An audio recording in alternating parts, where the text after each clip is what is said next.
It's day 6. No, it's day 4. I bet I'm not the only one that is making that mistake just now. Oh my goodness, it's only been 4 days. But it's 4 days. It's day 4, and twice a day, every day. Twice a day. I'm losing it already. I'm losing it, and it's only been four days. Actually, I personally have been quarantining since last Sunday. So for me, what is that? It's day 11. Day 11 for me. But yeah, admittedly, wow, I'm struggling with my numbers. So welcome back. In our last stream, which was just this morning, we did Redstone, and the feedback from that has been phenomenal. We've had a lot of Facebook PMs. We've had a lot of Twitter DMs saying, where can I get this world? Can you lead me to this website? Could you just repeat this bit? Here's the thing I want to say to folks before I start is we don't have to repeat those things, because we are streaming these to YouTube and they will stay there as a collection. And so if you go there already, you'll find a series of our videos. So that is youtube.com/c/immersive minds. Check it out. Also, if you're watching on Facebook, that's fab. If you're watching on Twitter, that's amazing. But we do have an official channel on twitch.tv/immersive minds. And we also have mixer.com/immersive minds. So consider that TV for teachers. Get on there, set up a free account, subscribe. The more followers I can get on there, the more we can do with this platform.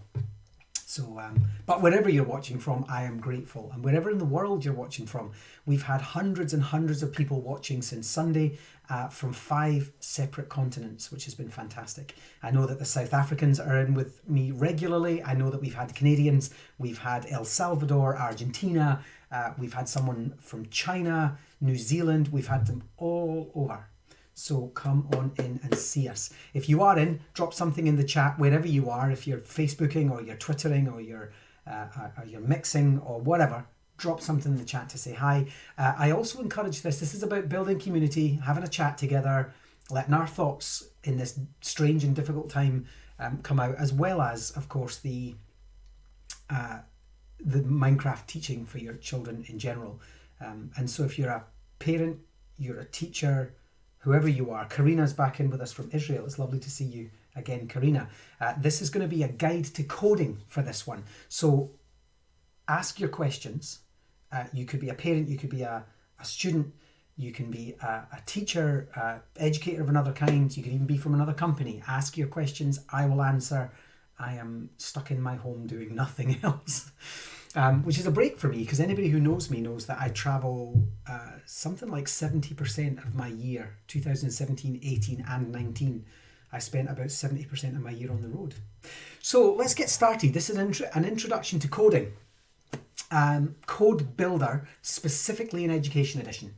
And so what I'd like to start with is just telling you a bit about that. For those of you who are unaware, Minecraft Education Edition comes with coding built in. So while you're playing the game, you can just press one handy key. It's not even a separate program anymore. And you can go straight into a coding platform that allows you to basically make things in Minecraft using only either JavaScript or Python, whichever your preferred language of the two are. It's actually block-based, so that makes it easier as well. Confession, I am not a coder. Actually, that's not true. There's no such thing as I am not a coder, because I'm going to prove to you that I am. I was never trained as a coder. And I know that that's the position that lots of teachers and parents are in right now. They're like, well, I've never coded, but suddenly I'm being asked to do computing studies. Suddenly I'm being asked to do a coding hour of code so that I can get my kids to learn this computing science curriculum as part of their history. And that's how it should be. Computing science should be threaded through all of our curriculum. But many of us are thinking, but wait a minute, I was never trained to do this. Don't worry about it. Neither was I. I'm going to show you how easy it is. So first things first, let's start a new world. So as always, I'm going to go to play. I'm going to go to view my worlds. And if you want to see any of the setup of new worlds and You know, we see over there we did some redstone basics, we've looked at Pompeii, we've done World War One. All of this is contained in other videos which you can check out on YouTube. But for the meantime, let's click on New World and then New. And then what we're going to do is we're just going to call this one Coding Basics, because this stream will just be the basics. Later I'm going to do more complex streams based on purely coding awesome things. We're going to make it creative because I don't really want to do survival mode while I'm coding. I want to do peaceful because I don't want monsters yet. Nobody's going to be joining me, so my permission levels don't matter. Let's make this a flat world to begin with, because an infinite world will just have distractions. I want a nice place to be able to build and code, and specifically code. So I'm going to use a flat world as an example. Let's make sure we have coordinates in. Now, coordinates are very, very important for coding. In fact, there's a whole section of the code that's dedicated just to coordinates. And if you want to code something in Minecraft specifically, you need to code using, or you need to have the coordinates switched on and understand where certain elements of the world are. And I'll explain that later, but keep coordinates on, it's very important. And a pen and paper handy for noting down those coordinates.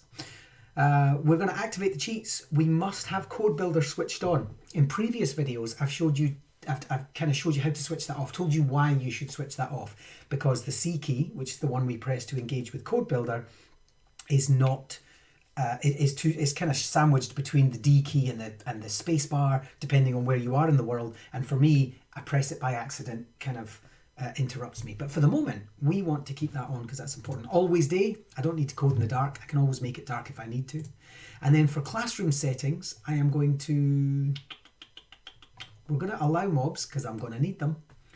We're going to make it perfect weather, and everything else will remain the same. So once we're done, let's just recap. So if you're following along either now or later, when you watch this video on YouTube, we're going to give it a name. Always name your worlds. Creative, peaceful, doesn't really matter. Flat, show coordinates, yes. Activate cheats, Code Builder, always day, and perfect weather. Everything else, allow mobs, maybe all the others should remain the same. Press play.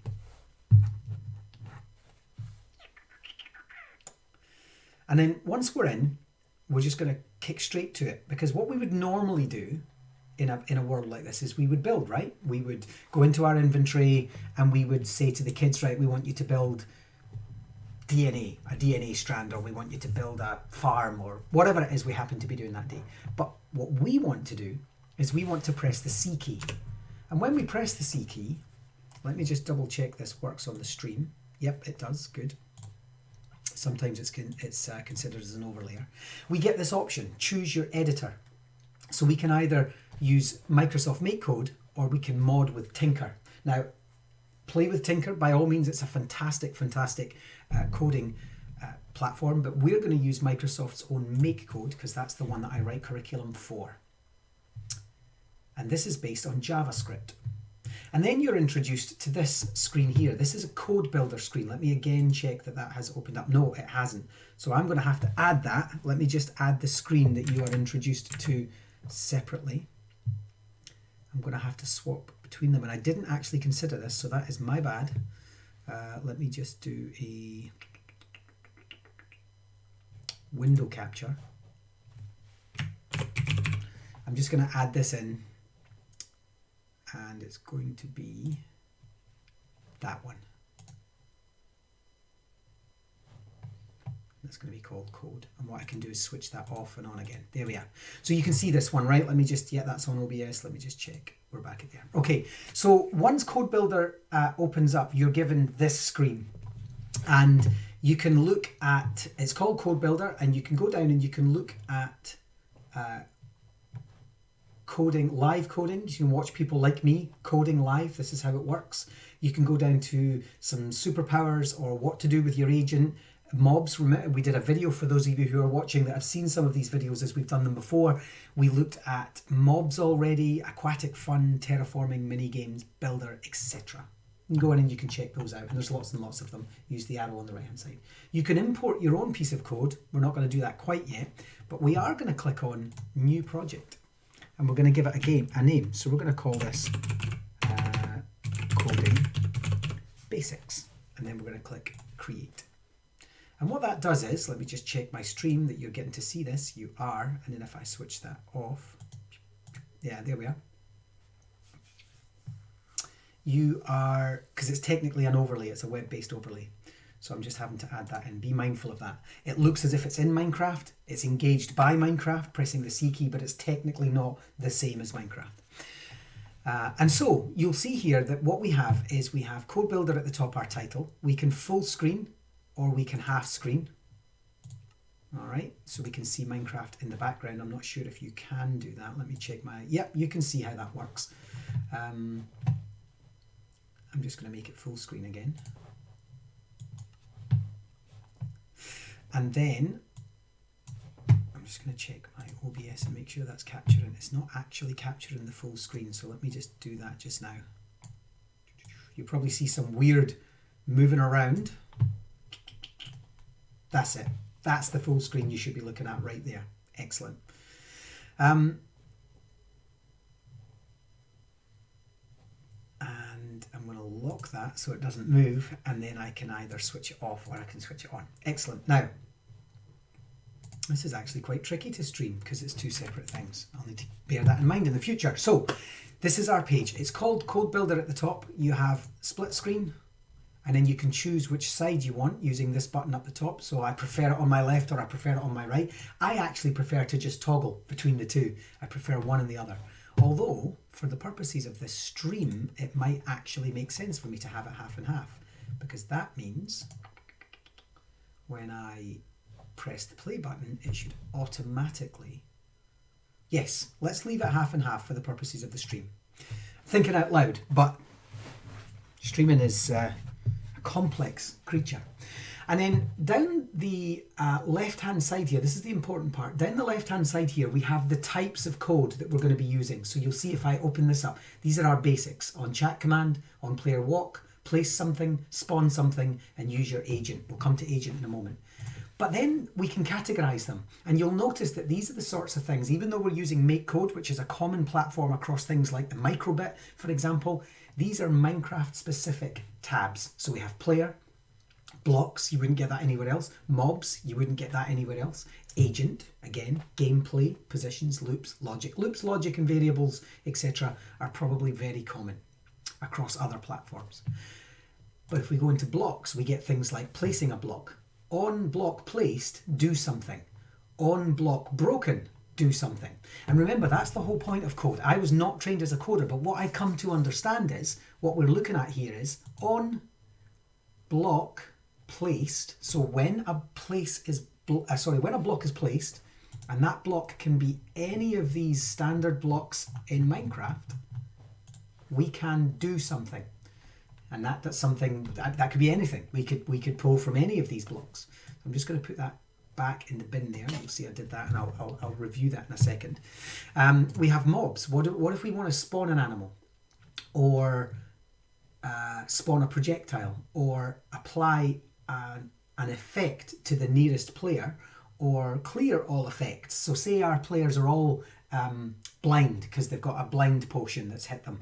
Maybe when they go into a certain area, we can code it that area clears those effects, so they're safe again or something like that. This comes in handy when you're doing things, in my mind, when you're doing things like the refugee crisis. So we can have coded areas that do certain things. Detect for player, make this happen, and we can run that in the background. But for the moment, what I want to do is go to our, where are we? Our basics. Player blocks. Let me just double check we've got everything. Yeah, our loops one's important as well. And I want to show you a couple of examples. So to pull something in, I'm just going to get rid of these for the moment. Imagine it was a blank slate. I want to go into basic, and I want to take, you'll see that when my mouse moves over it, it goes yellow. And I want to drag that now, and I can decide where on the window, the menu disappears, and I can decide where on the window this fits. This is a huge canvas. We can move this around just by using our mouse to move the canvas around. And that's going to become handy when you've got lots and lots of code.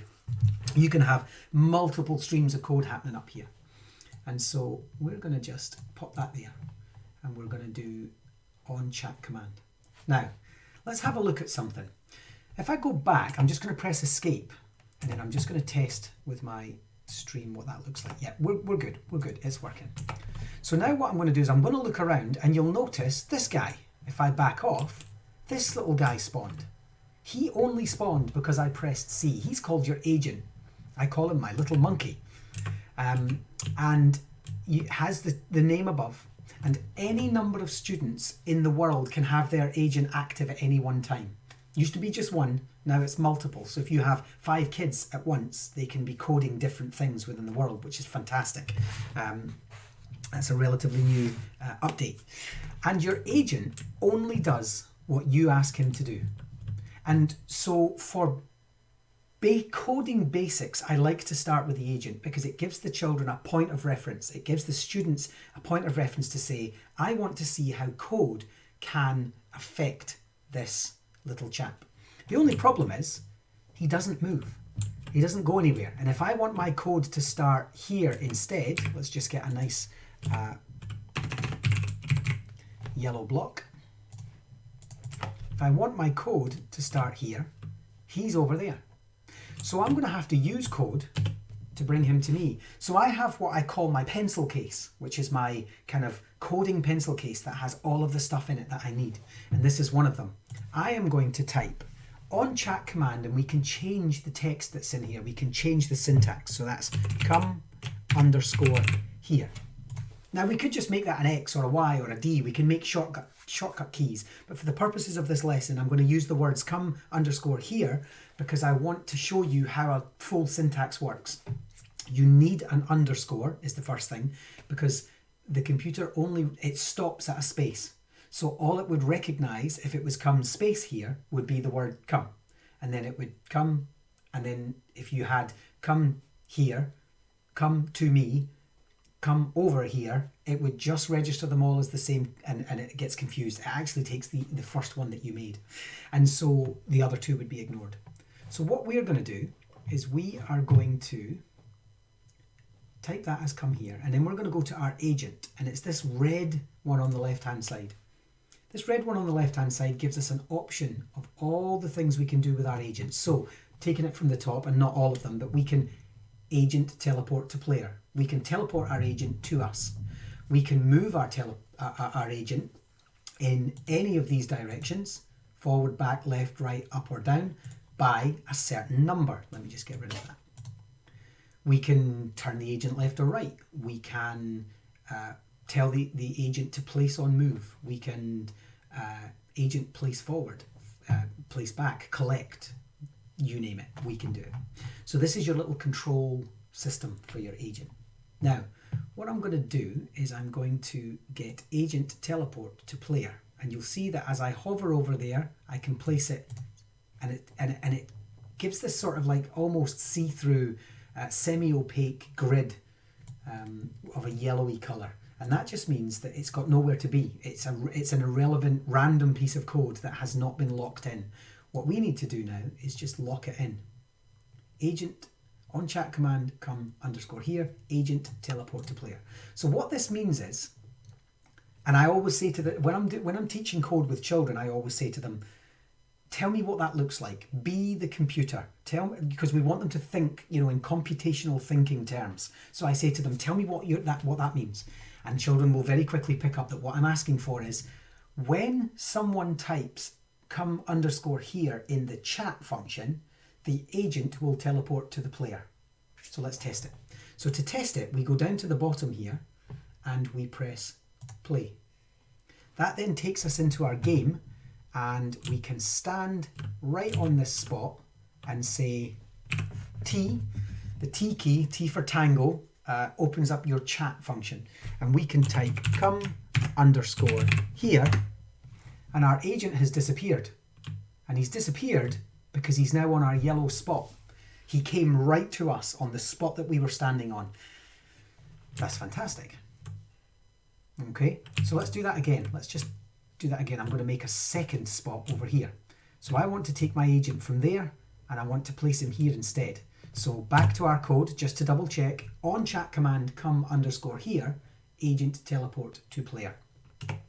Escape, or play. That was bad practice on my part, actually. Oh, by the way, to get back to Code Builder, you just press the C key, so it's just C and then play. Good practice is to press play to engage it. And then what we do is we're just going to go over and we're just going to stand and we're going to look at our agent and say T key come underscore here. And he disappears because he's reappeared here. And we can do that anywhere. If I wanted him to go up in the sky, I would just T key come underscore here. And now he's in the sky. But actually I do want him to come down here. But here's the thing. I want him to come down and I want him to face this direction.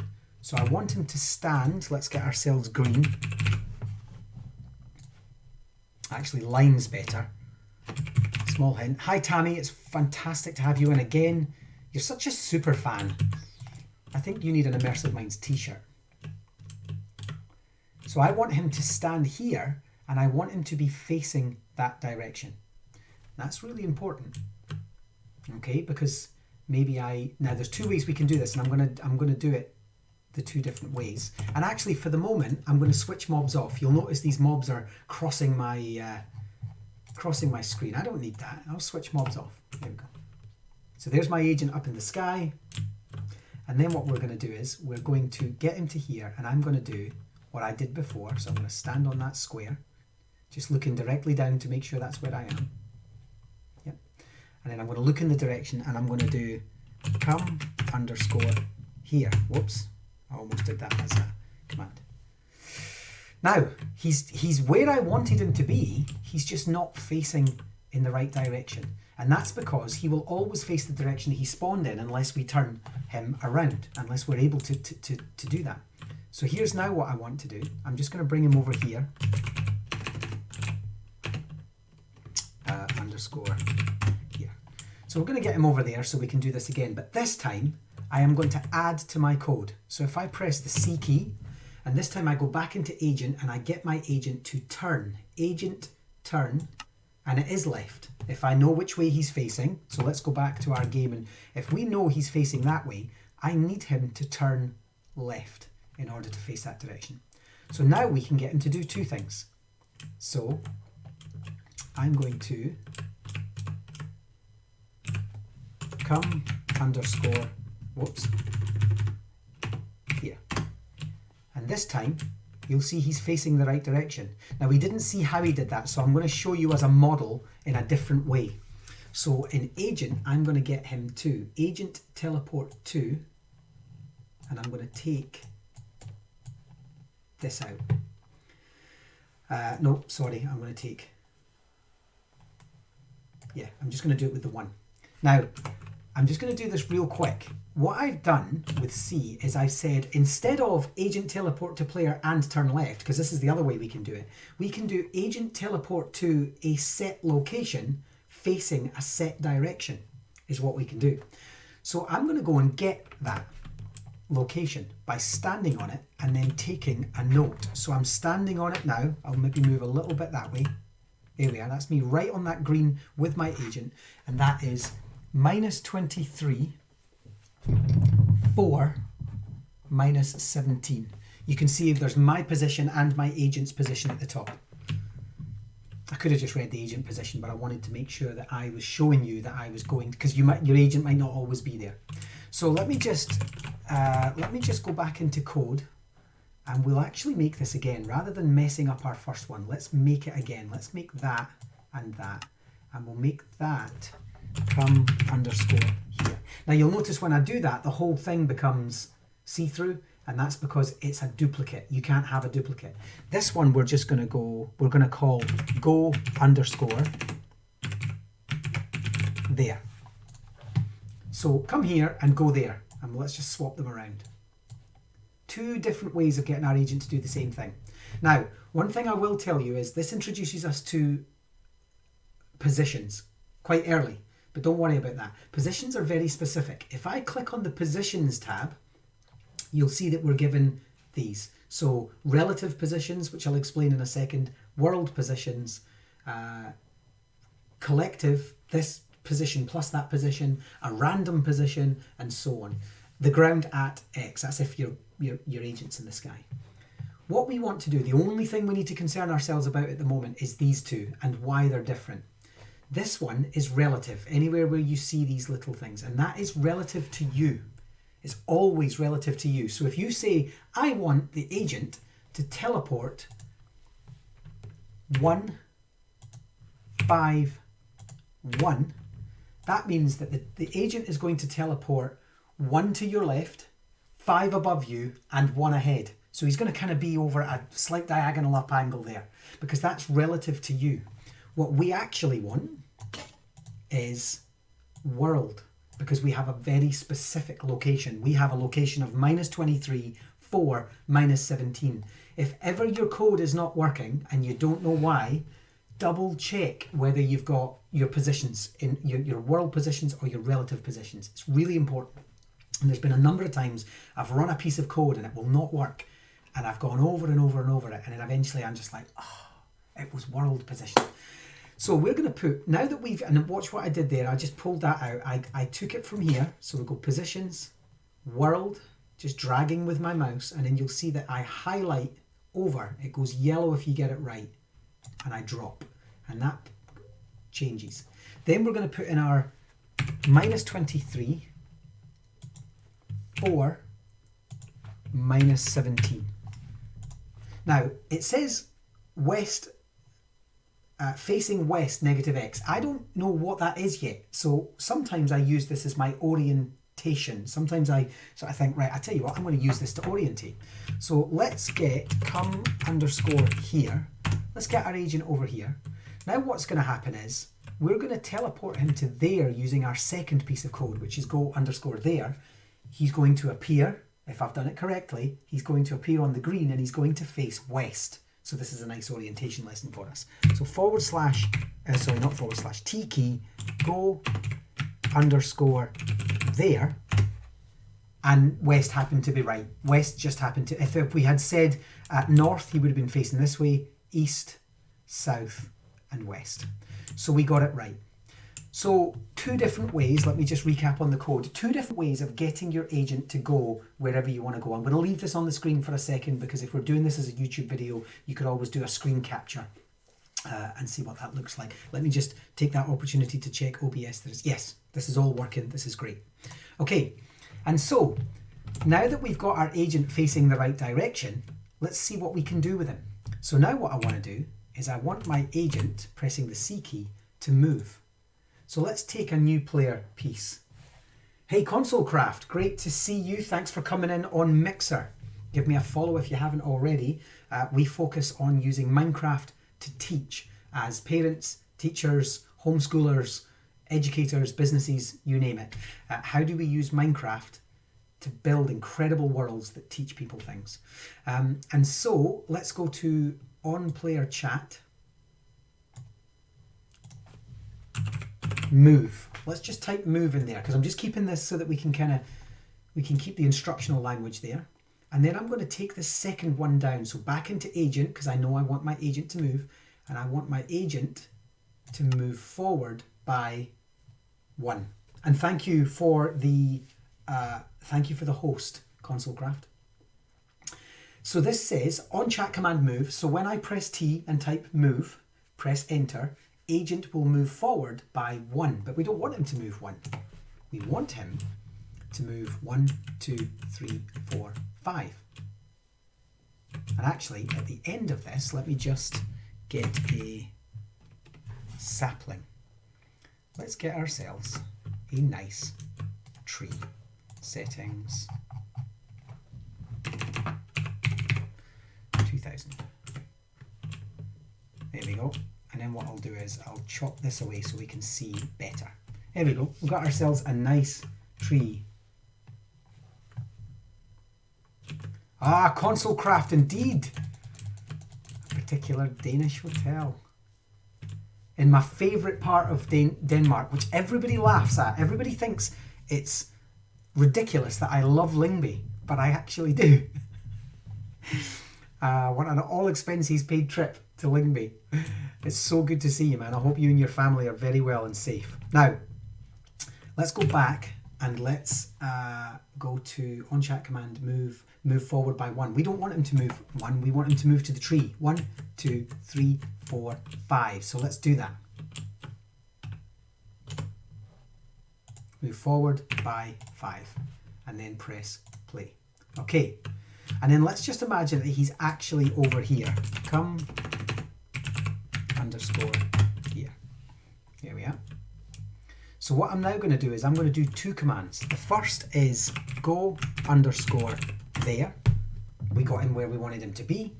And then T move. 1, 2, 3, 4, 5. And he will move for us. So all of a sudden, we've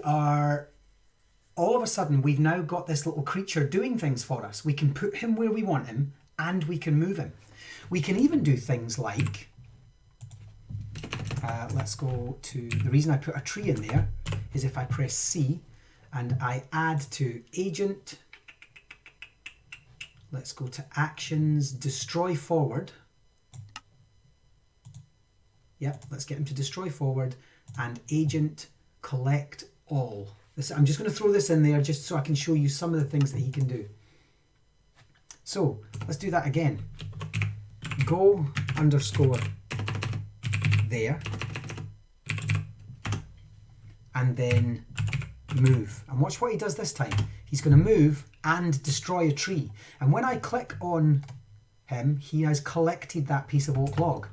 So we can get him to do things for us. We're like, oh right, so we can get him to move and destroy some stuff and pick some stuff up. And all we did was typed one single word, move, and that happened. And we can create whole strings of code. So let's explore what else we can get him to do. Another way of having him come with you, because the issue with agent is that if you move too far away from him, you are no longer in control of him. There's a kind of a radius before he runs out of almost radio signal, if you like. And so another thing that I like to do is I like to go to player, on player walk. So we're just going to bring that one in. And we're going to change that to fly, on player fly. So when the player flies, agent teleports to player. Press play. Now watch what happens. This will only happen, he doesn't do anything while I'm sneaking or while I'm walking, but when I take off and I fly, he will come with me everywhere I go. I don't have to see him, like if I turn around, he's there. And if I fly over here now, he's there. Hey little guy, he comes with you. So sometimes kids will say, oh, I went away to this jungle thing and I wanted to code, but my agent is miles away. I say, that's great. You can either do the come here thing or you can just take him with you. He kind of follows you around. It's quite sweet actually. Follows you around, and as long as you're flying. Now if I land, you'll see that he remains up there. But as soon as I fly, he comes with me again. So how do we think about that? If in terms of getting yourself a little pencil case, this is my pencil case. So I say, right, this is what I want. I want a command that says to my agent, I need you. I want a command that has my agent follow me. And I want to then start maybe thinking about moving my agent around if I want to. Let's see if we can maybe advance this. I'm going to get rid of destroy and forward, and we're going to continue with the move thing. So let's focus on this piece here. Let's see if we can build a square. What happens if we have our agent build in a square? So to do that, I need to think computationally. So what I need is agent move forward by 5 and then turn left. Now let's see what that looks like. I'm just going to do this over here and I'm going to go, we know he's going to start that way. 1, 2, 3, 4, 5. That's not true. 1, 2, 3, 4, 5, because there's always a start. So I want him to start there and move by 5. But then he's going to turn right, left. I asked him to turn left, and we're going to do that again. 1, 2, 3, 4, 5. Then we're going to ask him to turn left again. 2, 3, 4, 5, and then turn left again and repeat. 1, 2, 3, 4.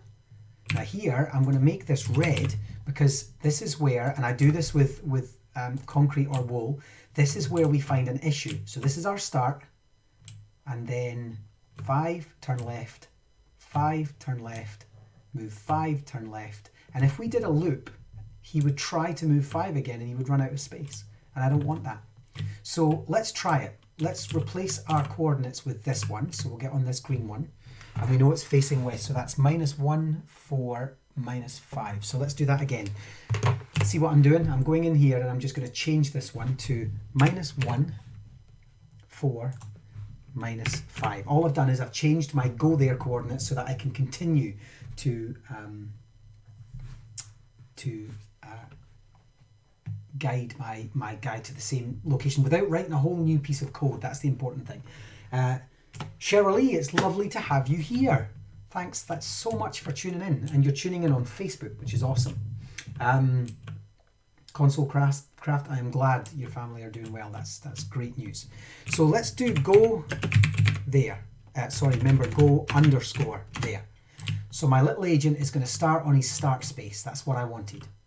But now I'm going to have to ask him to do something else for me. So we had move forward by move forward by 5, turn left. Now we're going to get him to move forward, whoops, by another 5 and turn left again. So that was our second one. Then we're going to get him to do it again. Now, some of you might be thinking at this point, why isn't he just looping this? We're not going to do that yet because we're taking you through the basics. So forward, turn left, forward, turn left, forward, turn left, and we want him to do this again.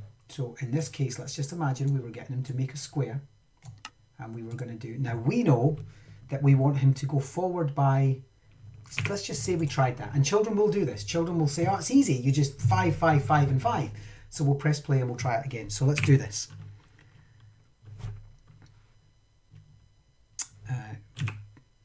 Move. And he's going to go ta-da, and he's going to follow our little track. Now that worked, but it worked because we haven't had him place anything yet. He would be blocked if it was, thank you very much, room 117. So what I'm going to do is I'm just going to do go underscore there, and we know he's on that place and he's just going to turn. And this time I want to show you why that was a mistake.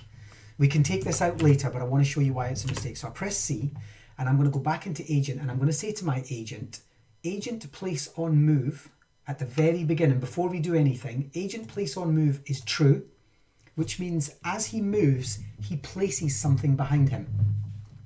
And then I am going to go over to him, and I am going to give him yellow to build with.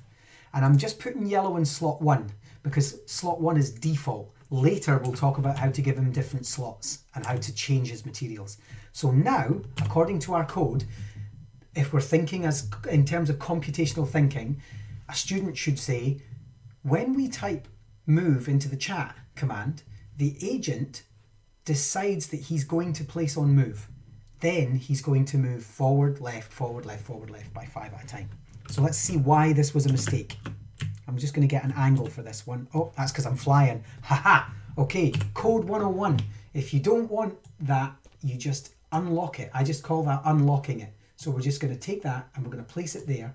And that means that that is no longer an issue, because otherwise every time I fly to do a demo, he's gonna pop out of his little place. So remember, go there. So there he is. He's ready to start again. And this time I'm going to do move. Now watch what happens. He's going to place blocks as he goes this time. So far so good, right? And then he can't. We can't complete the square because he could only move 4 before he hit an obstruction, and that was the obstruction he placed in the first place. So kids will quite often get quite, with that. I don't understand why it did that. And so we just have to be mindful of a little bit of extra code. So let's see what we would have done before we move to loops. Let's see what we would have done to fix that. What I'm going to do is add agent move by, now we know that this is 4, so we're going to correct this one to 4, and then we're going to change this one to up 1, and then we're going to do agent move forward, by 1, and then I want him to reset, and we're going to get him to turn left, and this should take him right back to the beginning, and that should be, left. However, I happen to know I've also made a mistake in this one. We're going to come back and find out what that mistake is. But right as of now, we've made a mistake. But this is the theory. So let's just clear this off.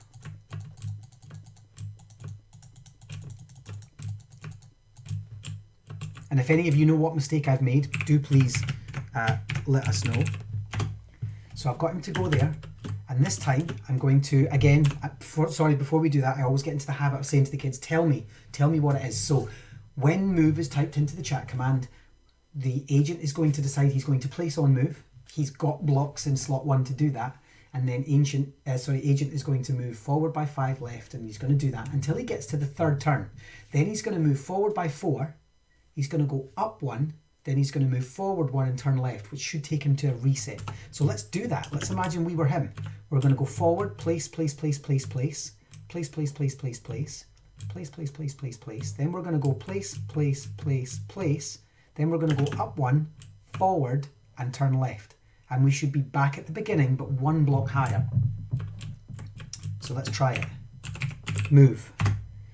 So this is so good, so far so good. Here he goes. Then he's going to get to here. He's going to go up 1, but he's left a blockage. That's the problem. So let's take this down. And that's fine, but if we were to stick this whole thing on repeat to build a tower, he would have a blockage. So go. And what with the fight for toilet paper these days, nobody needs a blockage. So, sorry, that was uncalled for, but it strikes me as funny. So what we're now going to do is we have to go back here and say, see that agent place on move? We need to tell him to make that false. Agent place on move false before he moves forward for the last time. So what we're basically saying is build what you need to build, but when you get to that last point, stop building because we don't need that last block. So let's try that. This is what's going to happen. Then up, and he hasn't left a blockage this time because we asked him not to. And then what we could do is we could just take a loop and we could go, now this is in the loops, and you can see here that we've got on start, forever, loops, pause loops, repeat 4 times. We're going to take a repeat, and you'll notice that we can slot it in anywhere we want, but if we hook it in here at the top and push it back a little, you'll see it's kind of hard to see, but it's created a gap, and if we let it go, it fills that gap. Take a bit of practice. We can do that again. I'll show you what that looks like one more time.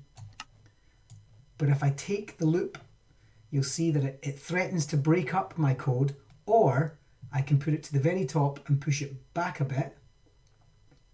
Oops. There. And when I let go, and then I'm going to tell it to do this 10 times. And then we're going to press play. And I'm just going to leave him where he is, and we're just going to do this anyway. Move. And he's going to hopefully repeat this 10 times, and he's going to build for us a nice tower. And that's a really nice exercise to get your children started in coding. Say, okay, take this cool little agent and make a little building. Make a tower block.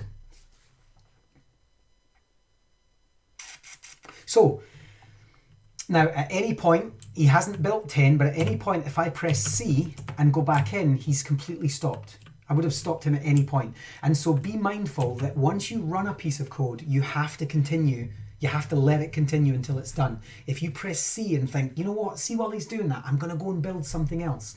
You can't, because you engage and pause or effectively stop the code from running.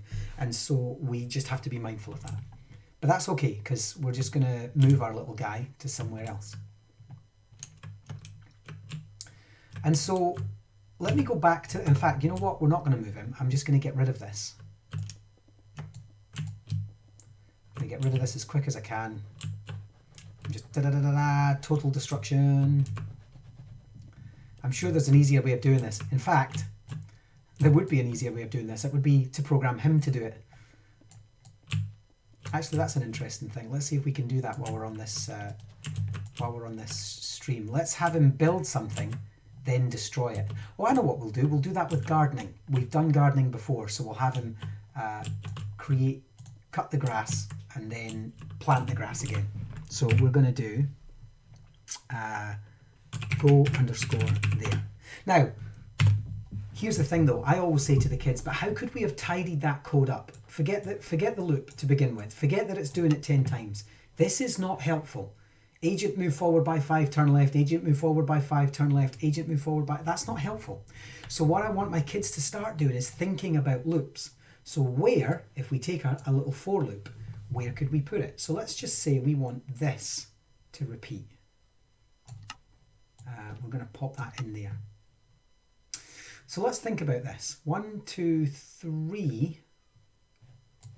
So maybe we need to change this to 3 times. And we need to have this sitting outside of the loop. You see how I've done that now? I've said this needs to be repeated 3 times, and then you move on to this one, this one, this one, this one. Then what we'll do, so let's try that. Let's see if that worked. So he's been told to repeat that 3 times, then do 4, mistake. So I've made a mistake, and I don't quite know where, genuinely. I need to think about that. That's interesting though. Yes, we can replace with air, exactly. Room 117. Are you a teacher, room 117? Is that your room number? I bet you feel like you live there. I bet you that's why you've used that. Okay. And so let's troubleshoot together. What have I done? So I've told him to repeat 3 times. So forward. I know what I've done. That was ridiculous. I've basically told him to repeat all of that code 3 times. And actually, what I needed to do was just that. I only need to give him 1 instruction and repeat it. That's easy. So now we're going to see how that works.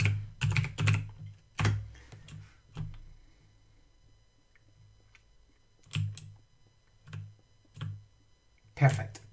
So that worked, right? And then what we can do, let's see if this works as well, is we can take the 10 loop and just add it like we did last time. So now we have what's called a nested loop. And this is actually quite advanced, but quite quick. Your kids can grasp this concept really quickly.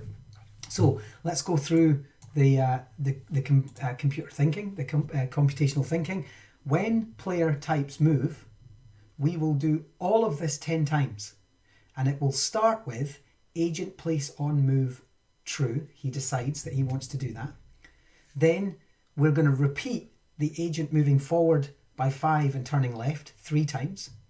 And then separate from all of that, he's then going to do that 4, 1, stop building, forward 1 and turn left. Okay, so we've treated this as a separate piece. So you see how we got from what was essentially all red and what was 1, 2, 3, 4, 5, 6, 7, 8, 9, 10, 11, 12. So 13 pieces of code down to just 1, 2, 3, 4, 5, 6, 7, 8. Yeah, 8, sorry. So 12 pieces of code down to 8. Kathy, I am still live. It is, honestly, the long Corona nights are just flying by. Actually, I started this stream by saying we are here on day 6, and then I was like, oh no, actually it's only day 4. It's like, it feels like day 6. But then I've been in quarantine since last Sunday, so for me this is day 11. But if we press play, let's try this again. So I'm just going to clear this off. Great to have you with me again though, Kathy. Thank you for your support, and I hope you're getting something out of this. There we go. So let's try this again. So let's go back and have a look at our code. We've taken it from 12 pieces of code down to 8 pieces of code just by replacing certain pieces with loops. So now let's try move. And if he continues to do this more than, say, 3 times, then I know we've done it. I don't want to... There we go. And he's off. And so we cleaned our code up. And this is where we can start to differentiate between the level that our coders are at. This is where, for example, if we're doing code competitions, which is something that we do, we look for things like part of our assessment rubrics are things like you did it in 10 lines or less, or you used a loop instead of continuous code, or you used a nested loop to make it even faster. And if you can grade based on that. You can say, look, I understand the level that my coders are at because they have adopted these mechanisms, sometimes very often actually by themselves. And so there we are, a yellow tower. And he's just going to keep going. So let's just press C and show you that he's stopped again. So see, he stopped there this time. So if you press C, you kill the code. So just be mindful of that. There have been times where my students have planned something incredible. The Hagia Sophia, for example, we coded and built the entire Hagia Sophia using just code. It was incredible. It wasn't one-to-one scale, but it was real close. It had the right number of windows and kubas and minarets, and it was amazing. And the kids stopped the code less than halfway through, and we had to start again. So just be mindful of that. So let's have a look at what else our code can do. Let's focus on something like, in fact, no, I'll tell you what I was going to do. I was going to have a little garden, wasn't I? So let's imagine that this is our house.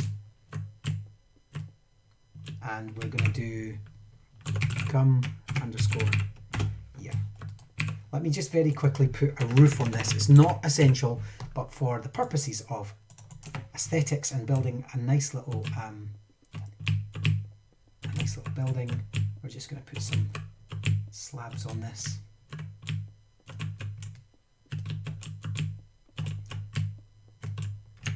And down here we'll put a little door. There we go. Our house in the middle of our street. Okay, and then what we're going to do is we're going to have a little garden. So I'm going to say that I want my garden to be, and let's put our door there, and let's have this as our little agent shed. This is our agent shed, okay? That's where our little agent lives.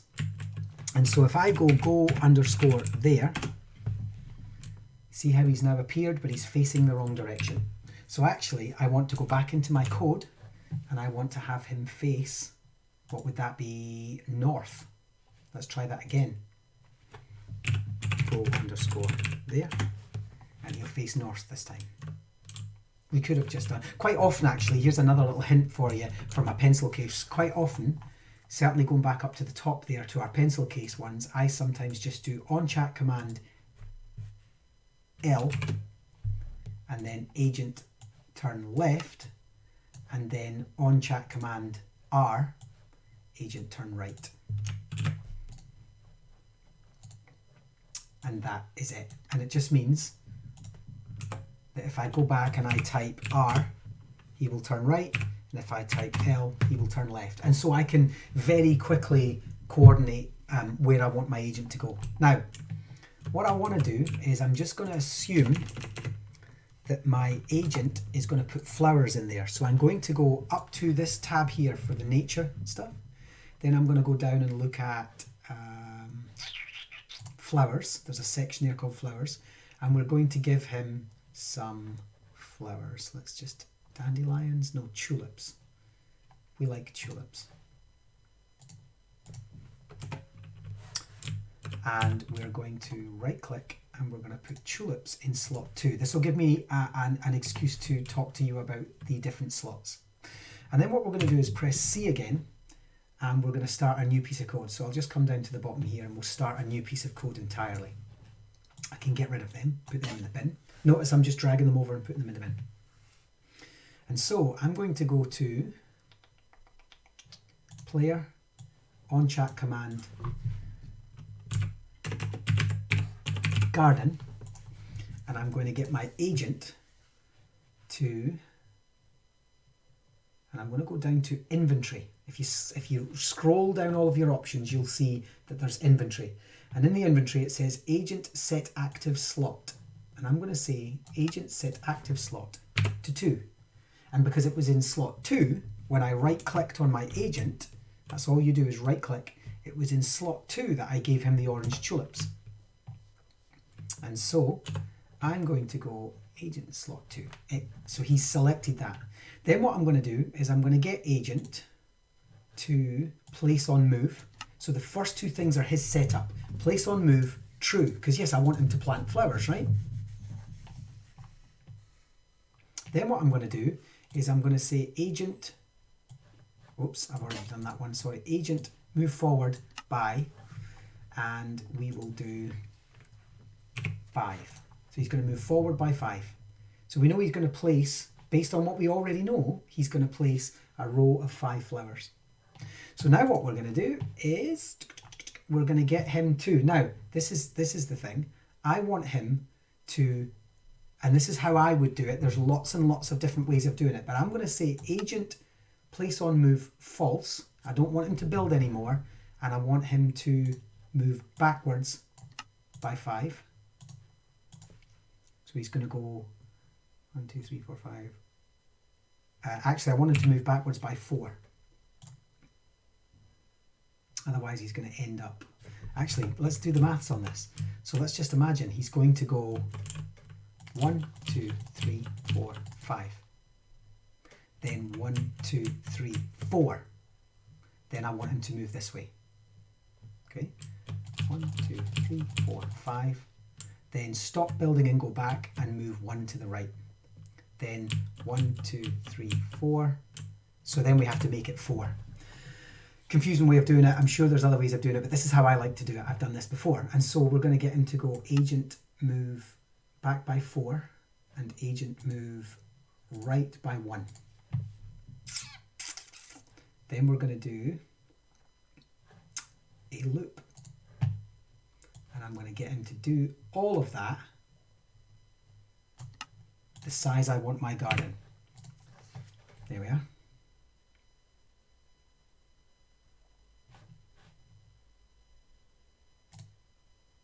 Let's see if that works. Garden. Oh. Oh, look at that. He's built the weirdest garden. All right, wee guy, calm down, calm down. So there we go. So his garden has gone all to pot. So let's just get him. Told you I wasn't a coder. Or I certainly wasn't trained as a coder, but I love this. This is the whole point of code, is to have fun and see what mistakes it made. In my head, that was a big square garden that looked beautiful. And as is my real gardening in life, that was a disaster. So I'm going to have to get him to go forward, move forward by 5, stop moving, move back by 4, move right by 1. I know what I'm doing wrong. I know exactly what I'm doing wrong. I need him. These are 3 separate pieces of code. So I need him to set slot. Let me just put this in here. Let me put that in there. Right, so this is our first piece of code. No, that's not true. That's our first piece of code. He will always select active slot 2. We don't need to repeat that, so it doesn't need to be in a loop. Let's see if we can get this right.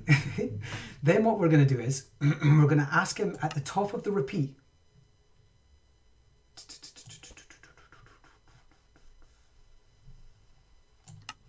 True.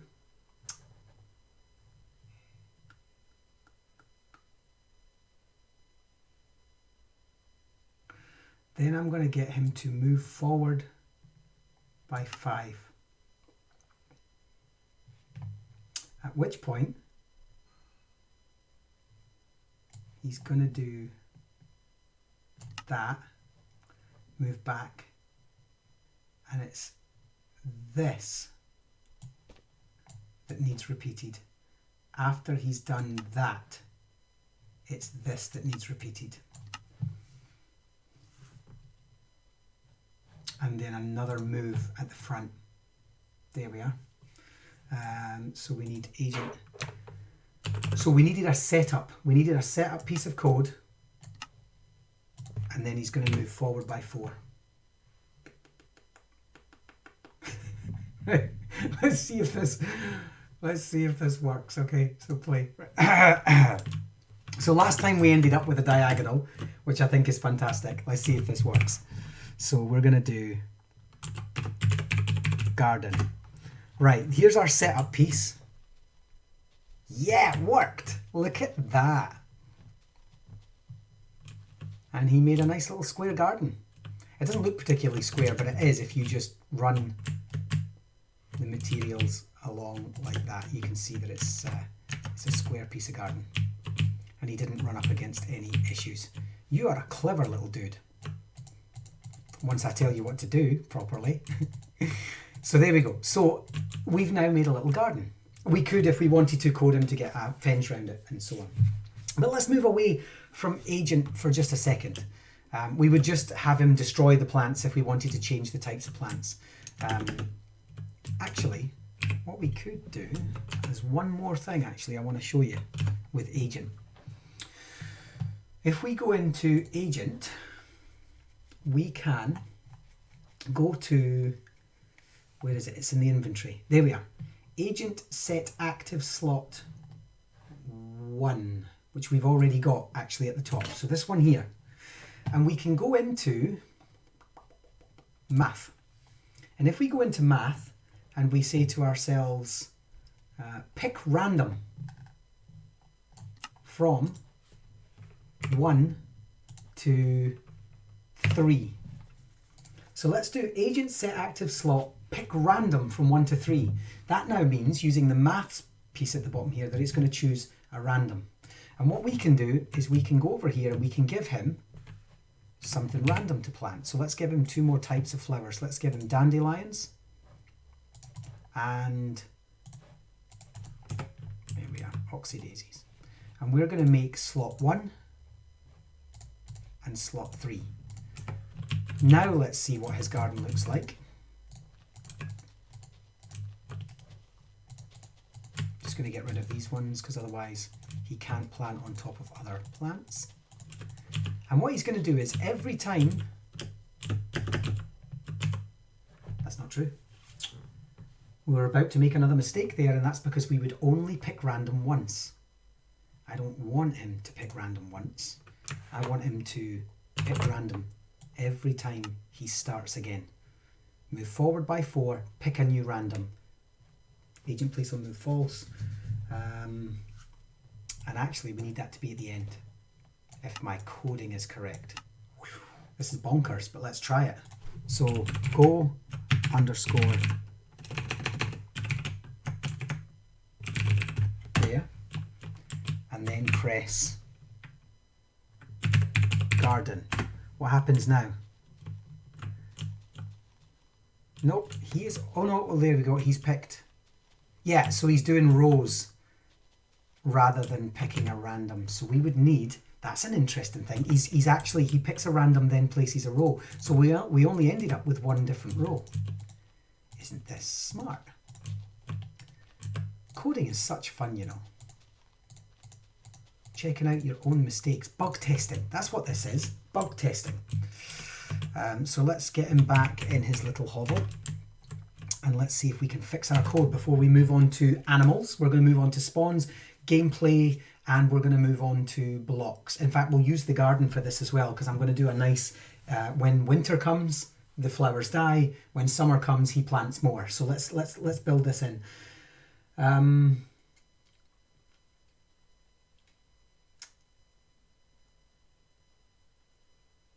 Let's just leave that actually.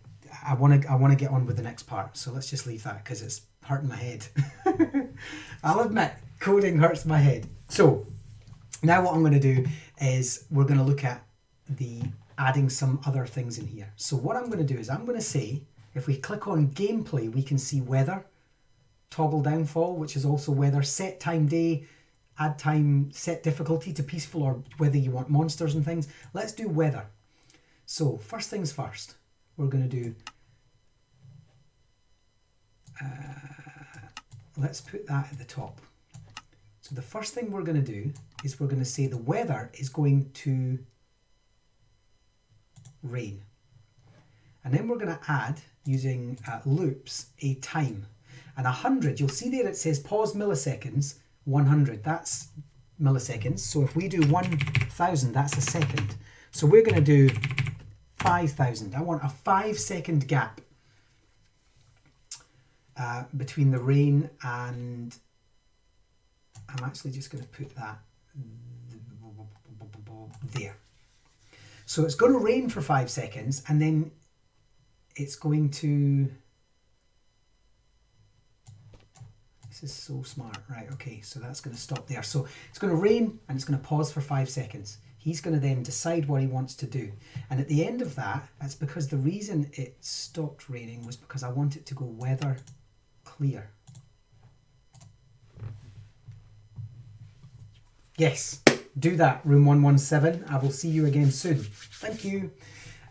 So it's going to rain. Pause for 5 seconds. It's going to rain for 5 seconds. Then it's going to clear.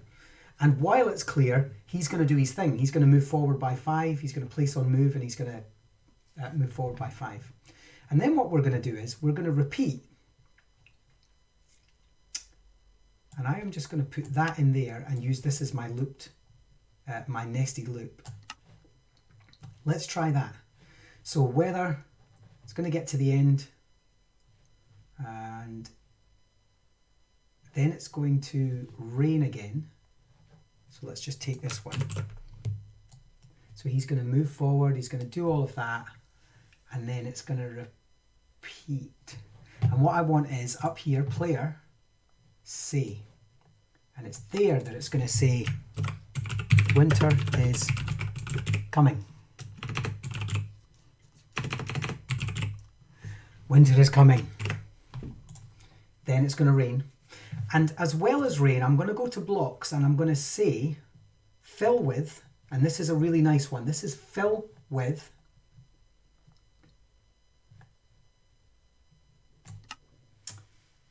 and this means fill with grass from this location to this location. So we can actually fill whole chunks of land, but I want it to fill with air. And then we're going to go and get that land. So I'm going to tell you what that looks like. So that's going to be this corner. Remember, this is where his garden starts. And it's going to be, let me just get this right. It's -1, 4, -6, because we're looking at our position again. And then it was, what was it? It was 1, 2, 3, 4. And then it was 4 wide, wasn't it? 1, 2, 3, 4. I'm just going to do it here just to be sure, and here. So we're going to do that. So we're going to do 4, 4 and -10.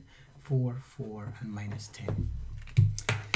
So let's go back in and get our world. Remember the difference between, remember we talked about it earlier, we talked about relative and world. Well, this has to be world again. So we're going to replace each of those with world coordinates. And then we're going to put in there -1, 4, -6. And then we're going to do 4, 4, -10. Now we should, I'm actually going to do one more wait. I'm just going to get him to wait 2,000 seconds. So 2 seconds before he then goes off and does his thing. So let's try this.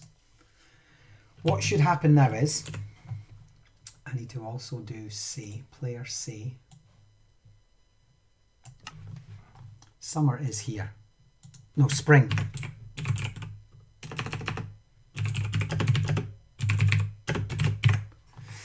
Okay, and the say just means it will appear in the top left-hand corner. So let's just play that and then type garden. So watch what happens. In the top corner it says winter is coming and it rains. And it's going to rain for 5 seconds and it's miserable. But then it'll say spring is here, and he's going to go, why did he only do that twice? Winter is coming. The flowers have cleared. And he's going to move on. So I got that totally wrong. This is painful. Coding is such fun, but it's so bad for me. I love this though, because look what we're trying. We're basically trying to get him to plant a garden only when it's summer, only when it's spring, and it's not really working. So what I need him to do is I need to go back to my, I know what piece of code I'm missing. I'm missing my agent teleport world piece there. So I'm going to do that. I'm going to bring it down and I'm going to put it there. Right, let's try this again, because he's probably off. What have I done? I've left this in 5 times. Oh no, of course I pressed C, so he's not doing that. So there we go, agent teleport to there. Winter is coming, it's going to rain. I'm going to pause for 5 seconds, I'm going to fill that. Weather is going to clear. It's going to say spring is here, and then he's going to go out and he's going to do his thing. And this hasn't changed, so I'm not really sure. Move forward by 5, back by 4.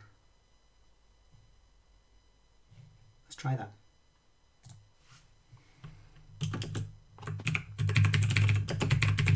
Weather clear. Right, let's see if we can get this. Yeah.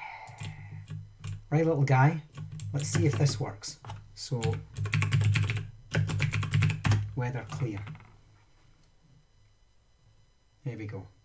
It should be getting nice now. There we go. Right, so let's try this. The first thing he should do is go back into his little hole. Garden. Bing. So he did. Right. Winter is coming in the top left-hand corner. And then spring is here. And as soon as the rain slows down, he's going to be like, yes, I can plant my little thing. And then he's going to go back to the beginning. And then winter is coming and the flowers are going to die. Boom. And then spring is here and he's going to repeat. Here we go. 1, 2, 3. This time he's planting different flowers. And then winter is coming and the rain's going to fall and the garden's going to die because it does in the winter. And then spring will come again. And this time he's going to plant a different flower and so on. And so you get the idea. I kind of didn't get him to do quite as big a garden as I wanted him to. And it took me a while to get there. But we have a constantly repeating. There we are. Nice little flower this time. And every year our little gardener plants new things and then goes back to his hovel.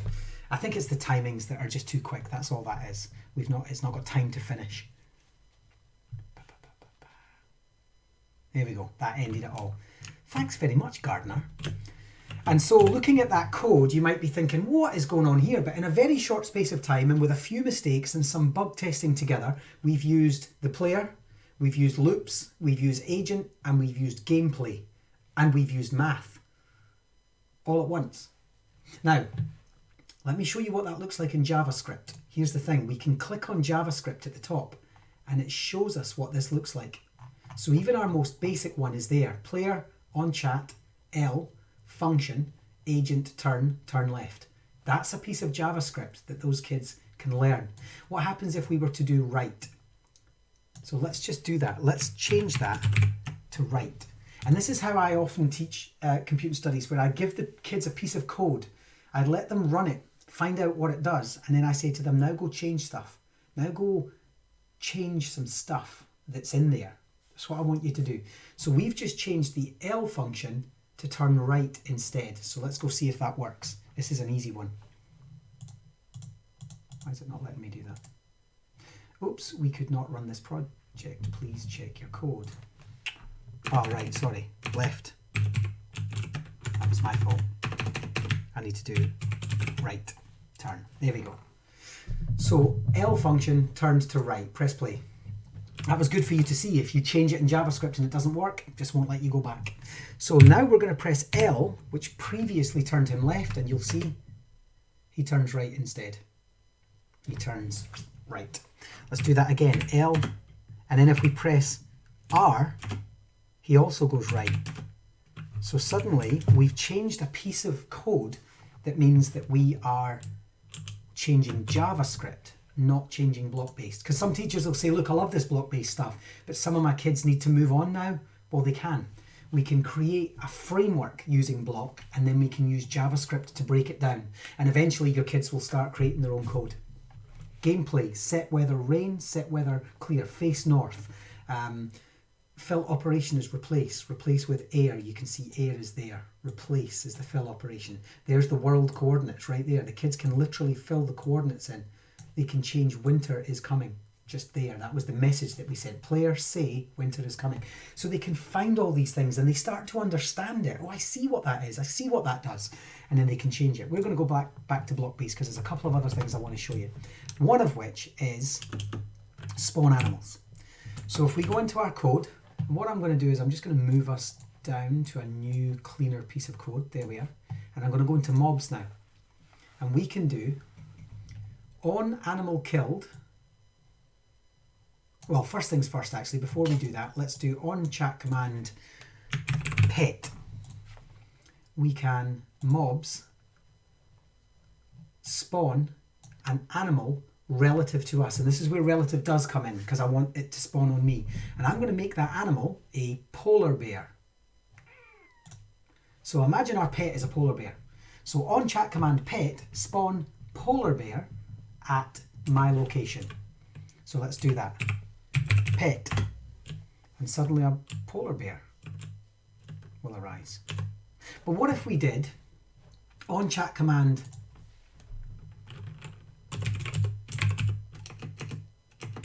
chickens, And then we spawned chickens at our location, but we looped it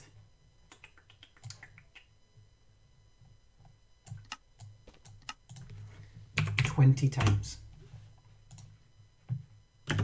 Now let's see what happens if we're up in the air and we do pet. Oops.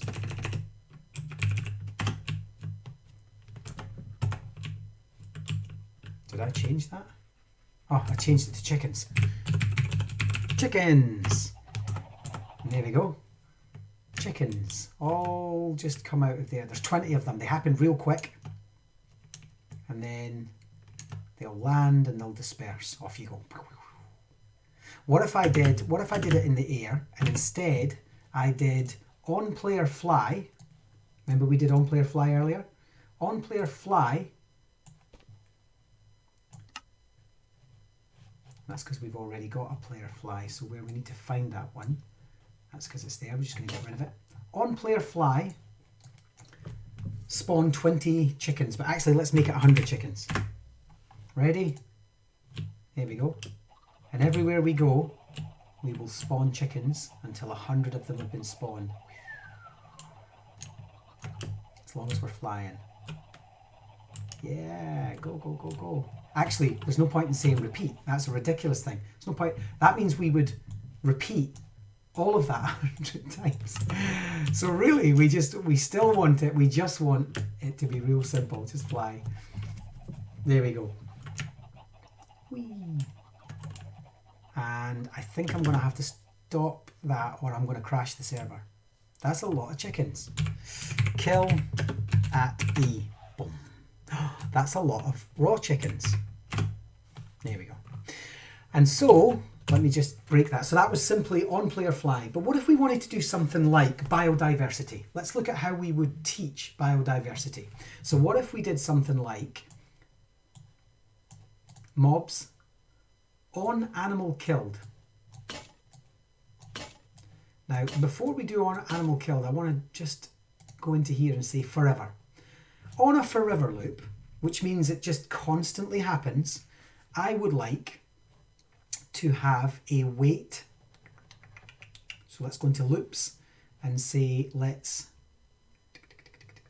go into mobs and spawn a wolf at a random location. So let's go pick random location from, and then we'll make world, and it doesn't really matter, but let's just, so pick random location from and to. So let's just make the random location the corner of the house. I'm just going to write this down on my board beside me. That is -742, and then somewhere over here we're going to do -27,426. So somewhere in that area between me and that house, in this big square here, we're going to randomly generate. So let's just make this happen. So that was -7, 4 and 2, and -27, 426. We are going to spawn a wolf. And then what we're going to do is we're going to add a timer. So we're just going to pause for 10 seconds, and that's just going to keep happening. But at the same time, I'm just copying and pasting that in now. I'm also going to have a rabbit. And what I'm going to do is I'm going to loop that twice. I just want 2 rabbits in there. So what that says is, constantly running, I want a wolf to spawn, we wait 10 seconds, 2 rabbits spawn, and then we wait another 10 seconds and another wolf spawns. And that creates a kind of a biodiversity. It means that 2 rabbits are born for every 1 wolf. We could do this a whole number of different ways with different creatures. But right now, we've got 2 rabbits being born every 20 seconds and 1 wolf being born in a random location every 20 seconds. Now, wolves hunt rabbits. And so what we can do is, there's the wolf and he's off. And then we're going to wait 10 seconds and 2 rabbits should appear. There they are. There's one at the house and 1 there. And then that wolf has seen that rabbit, so he's going to go and try and attack it. And 10 seconds later, another wolf will appear. There's a second wolf, and he's away. So suddenly we've got this biodiversity starting to he's off. He's away hunting him. 2 more rabbits any minute now. Ping. There they are. That wolf's going to get hungry in a minute. He's off. They're away. They're just going to keep going. And then we'll end up with a third wolf. But we're doubling the number of rabbits every time, so that shouldn't be a problem. We'll end up with 6 rabbits. And we could actually do it way more than that. There we go. So now we've got 6 rabbits and 3 wolves, and then 8 and so on. And if we're doubling the number of rabbits. And this might be true to life. This might be statistics that you find online and say, well, actually, you know, rabbits or you know, whatever in that area, they multiply at a rate of 16% every year or something, and we can kind of pull those numbers out, which is what we've done. But what happens if we add, in fact, let's just repeat this 5 times. So there's 5 rabbits born for every 1 wolf. Let's see what that looks like. So there's a wolf, and he's away chasing, and he's away. And this is great fun because the wolves are loving this. They're chasing the rabbits, and they do. But then in 10 seconds, we're going to end up with 5 more rabbits. And 10 and 15 and 20. And this is true. This was true in Australia in the 1970s and 80s. Rabbits were an incredible problem as a pest. And then what also happened in a variety of different countries, including Canada in some and Scotland actually a long time ago, was we hunted all the carnivores. We got rid of the species that were the alpha species, except us in the food chain. And so what happens if we do that? What happens if we add another piece of code that just happens to run alongside it that says, on animal killed, and that animal is a wolf, we are going to do mobs, and we are going to spawn rabbits. But because the wolves are getting killed, the rabbits are going to get spawned at a much higher rate. So we're going to spawn 20 rabbits every time we take down a wolf, because there's not a wolf to get rid of those rabbits for us. Every time we kill one, there's this boost in the population of rabbits. And we're going to do that. I'm just going to copy and paste that into there. There we go. You can just copy and paste. So now we have 2 concurrent pieces of code. Spawn a wolf. Spawn rabbits. If we kill a wolf, spawn more rabbits. And so, right now, we've got wolves all over the place. But what happens if I take a sword,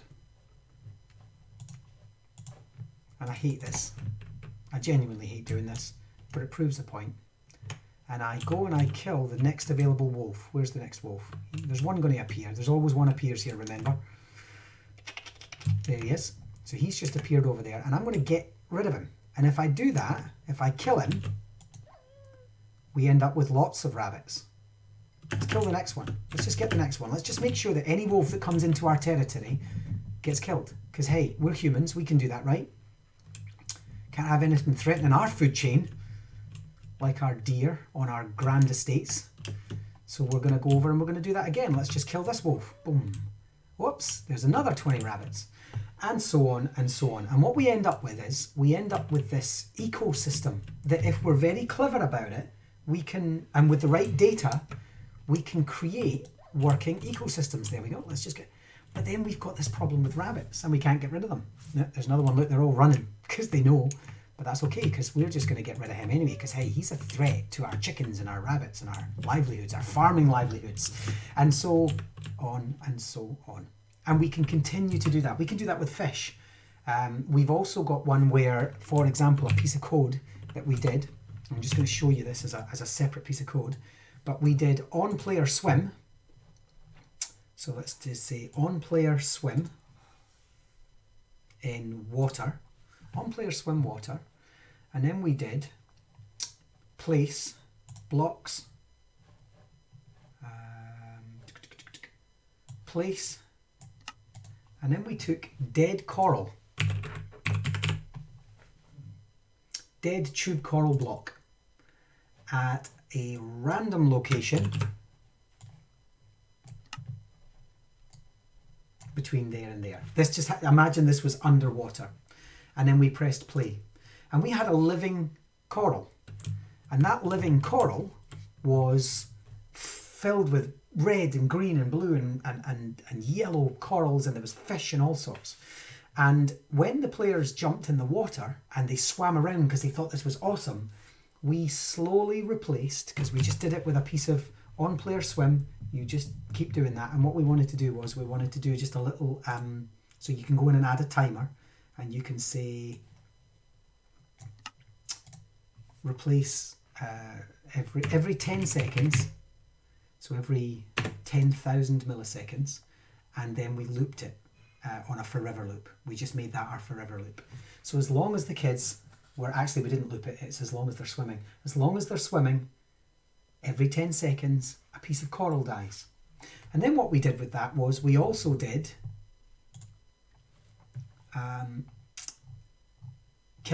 we killed the fish. So we then said detect for and remove, and you can get rid of the animals as well. So suddenly the kids were like, hang on a minute, all the corals dying, and they couldn't work out why, because we'd run the code in the background, and they couldn't work out why is that happening. And then I said to them, let's jump into code builder and find out. So they jumped into code builder, they found because we had lots of code running, they found the appropriate piece of code, they went into here, and they found there, on traveled, swim water, place dead tube coral block in a random position. And they were like, every time we're in the water, the coral's dying, like the Great Barrier Reef in Australia, for example. And so we were able to use code to meet really quite serious subjects in the minds of those children and think, so we just don't go in the water, maybe we don't swim near them. And you can do on-player swim water in and then you can contain the area to make sure that it's the area that they're swimming in. And then if they go outside of that area later, they can say, but these corals survived, and that was because you weren't swimming there, for example. And so there's so much you can do with code. There's logic in there, which we haven't gone into because this was just the basics. But if this is true, then make this happen. If this is true, then make this happen, or else. We've got things like ands and ors and nots. If we go into, we did blocks, but we can also do clone. We're going to do clone later. Replace with when block is. So if you're swimming along and you say, replace with dead coral when block is pink coral as a player swims. I think that was actually how we did it. On player swim, replace with dead coral. So let's just put in there dead coral. When block is, I need to search for that. Coral. There we are. When block is yellow horn coral. That's how we did it. So replace with dead coral when block is living coral from this location to this other location. And we just got rid of that. And as they swam around, coral died. So many things you can do. We've also got math down here. We can do more with maths, which is lovely. So it's just like, actually, I want my children to do, let's see if we can pop a time in there. So pause for the milliseconds of 10,000 milliseconds, take away 2,000 milliseconds. What's 10,000 take away 2,000? So then the game will pause for 8,000 milliseconds. So sometimes I throw the students by just putting a little bit of code that's mathematical in there. And they'll say, I don't understand why it's duplicating 4 times. And I say to them, check the code, check again. And then they go in and they go, there's a maths piece in there. We also have variables, which we're going to do later, but you can create a variable, which then allows you to adjust your code randomly. And so on. And then when you go into advanced, you've got functions, arrays. We built a word game once using an array where the kids could spell out words, and then the array removed the word that they'd spelled from the list. Text, builder, shapes, etc. These are all for later. But in the meantime, please do check this out for yourselves. Going back to basics, I'm just going to save and quit. You need Minecraft Education Edition. If you have an Office 365 EDU account, you automatically have this. If you have Bedrock and you don't have Minecraft Education Edition, do not fear. You can still use Code Builder. You just download Code Builder from education.minecraft.net/download, and you can get Code Builder from there. That's education.minecraft.net. and you can get Code Builder from there, and it works in Bedrock, and you can do all the same things. So you may want to play around with this on PC or Mac for Bedrock. Does anyone have any questions on coding before I finish?